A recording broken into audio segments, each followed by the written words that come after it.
150-ാം വാർഷികം പ്രമാണിച്ച് കൊല്ലത്തെ പ്രമുഖ വ്യക്തിത്വങ്ങളെ ആദരിക്കുന്ന ഈ മഹനീയമായ ചടങ്ങിൽ ആതുര സേവന രംഗത്ത് വ്യക്തിമുദ്ര പതിപ്പിച്ച മെഡിറ്ററേനിയ ഗ്രൂപ്പ് ഓഫ് ഹോസ്പിറ്റൽസ് ചെയർമാനും ഇന്ത്യയിലും വിദേശത്തും അറിയപ്പെടുന്ന കാർഡിയോ സർജനുമായ ഡോക്ടർ പ്രതാപ് കുമാർ, വിദ്യാഭ്യാസ മേഖലയിൽ പ്രാഗൽഭ്യം തെളിയിച്ച Kollam professional chapter director Shri T Mohanan, കേരളത്തിലെ അറിയപ്പെടുന്ന വ്യവസായ പ്രമുഖനും വിജയലക്ഷ്മി കാഷ്യൂ ഫാക്ടറിയുടെ മാനേജിംഗ് ഡയറക്ടറും വായനയുടെയും പുസ്തകത്തിൻ്റെയും മേഖലയിൽ തലയുയർത്തി നിൽക്കുന്ന Kollam public library and research സെൻ്ററിൻ്റെ honourable secretary Prathap R Nair, നിരവധി സേവന പ്രവർത്തനത്തിൽ മുൻനിരക്കാരെയും അശരണരുടെയും പാവപ്പെട്ടവരുടെയും കണ്ണീരൊപ്പി അവരെ പുനരധിവസിപ്പിക്കാൻ നേതൃത്വം നൽകുന്ന വ്യക്തിത്വം മദർ ഫാബ്രിക്ക, ആയിരക്കണക്കിന് വിദ്യാർത്ഥികൾക്ക് ദിശാബോധം നൽകി കുട്ടികളെ നേർവഴിക്ക് നടത്തി പാഠ്യേതര പ്രവർത്തനങ്ങൾ മികവ് പുലർത്താൻ പ്രാപ്തരാക്കുന്ന മുൻ പ്രിൻസിപ്പളും പ്രൊവിൻഷ്യൽ സുപ്പീരിയറുമായ സിസ്റ്റർ സൂസി ജി, CRC സഭയുടെ മദർ ജനറലും സ്നേഹത്തിൻ്റെയും കരുണയുടെയും മൂർത്തിമദ്ഭവമായ റവറൻഡ്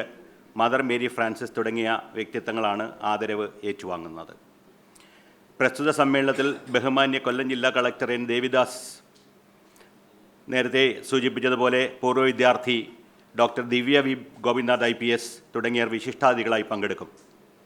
റവറൻഡ് സിസ്റ്റർ മേരി എൽമ, മുൻ mother general, reverend father Laiju Isaac Thuyyam ഇടവക വികാരി, റവറൻഡ് ഫാദർ പോൾ ആൽബിൻ ദക്ഷിണ കേരള പ്രൊവിൻഷ്യലിലെ ആദ്യ councillor, Shri Lal deputy director education, Shrimati Jayanthi ജില്ലാ പഞ്ചായത്ത് അംഗം, Shri T. Satheesh Kumar PTA president, sister Anastasia HM saint Joseph aided LP school, Shri Aneesha സീസ് PTA president aided LPS, Shrimati Sandhya Satheesh alumni association president, sister Valerie principal saint Joseph convent ICSE, Shri Pushpam Antony ICSE staff secretary, Kumari Josna S. Biju school leader എന്നിവർ ആശംസാ പ്രസംഗം നടത്തുന്നു.